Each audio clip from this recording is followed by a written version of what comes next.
Good morning. This is Nasty Sasquatch from the Meat Kingdom, and we're doing a video this morning on adornments.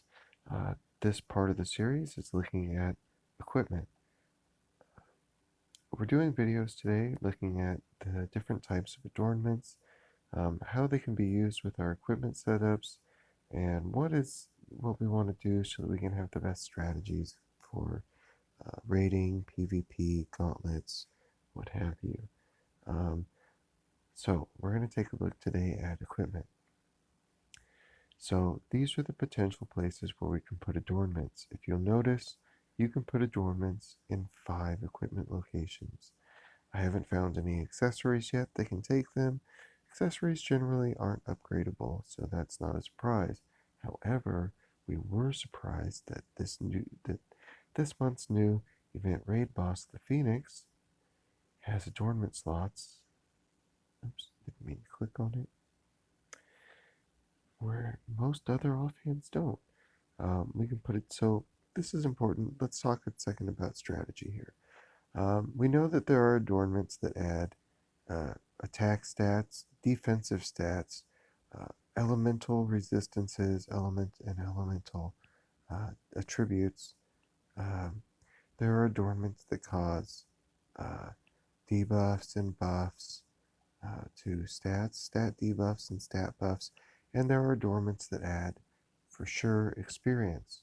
We speculate that there are adornments that add orns, items, and gold, but we don't have them yet. They probably exist, and I just don't have them yet. So let's talk for a second about strategy. We know how there are different world, gauntlet, arena, and raids. That means we're going to need to think about our adornments and how they affect what we need in each of those spots. For raids, we probably aren't going to need experience adornments on any of that equipment. So, it's very important that we make sure and delineate our sets so that we can have the most effect at the most places. You're going to want to take notes and write down before you do your equipment adornments what you're going to put on which ones.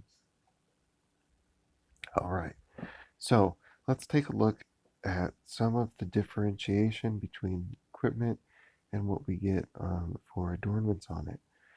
Let's go ahead and start with weapons. I think that'll be the best. So I've found that the average number of adornment slots on weapons is about 4. It appears that Master Forging and Demon Forging each add a slot. I'm going to try to confirm that when I go to the Alchemist to actually do the adornments.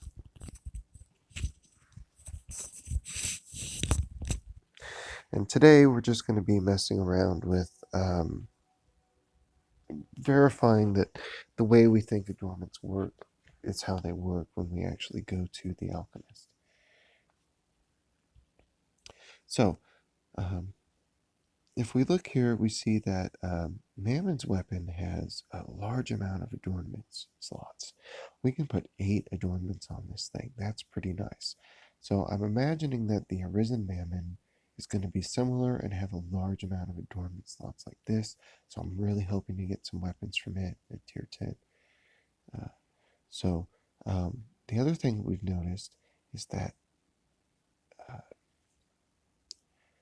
randomly generated items have the largest amount of adornments possible for any other equipment. So getting some good randomly generated items is going to yield you a large amount of potential adornment slots. Hopefully we'll get the test out later if stacking like our experience adornments on one weapon is possible and if that works. So let's take a look here at the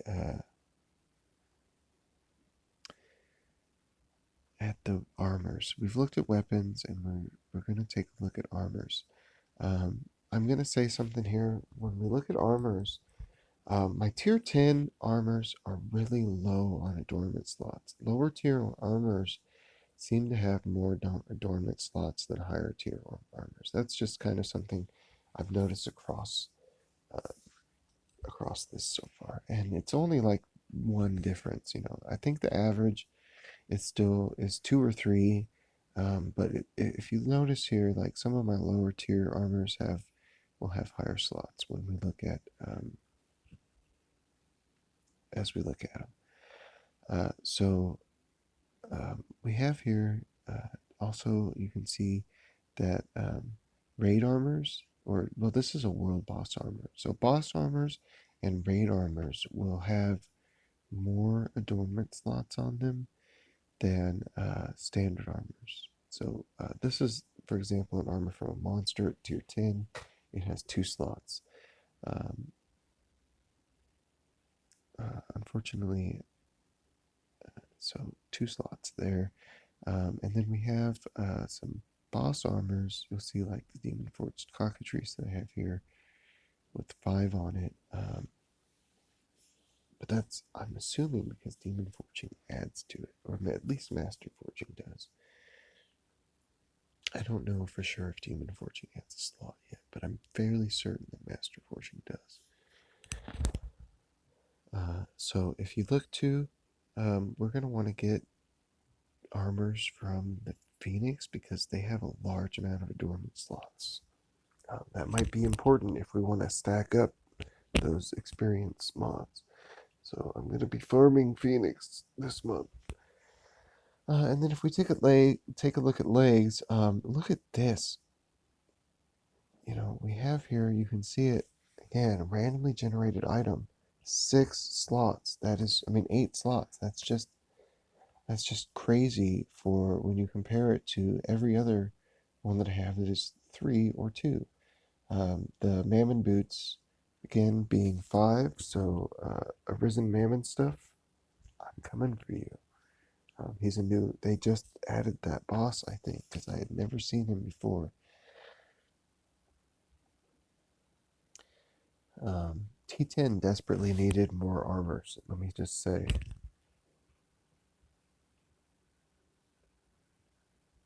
Okay, so I'm going to go back to the equipment screen, and I think that pretty much wraps us up for looking at the individual armors. And let's just, to wrap up the video, let's just talk about, again, the strategy here.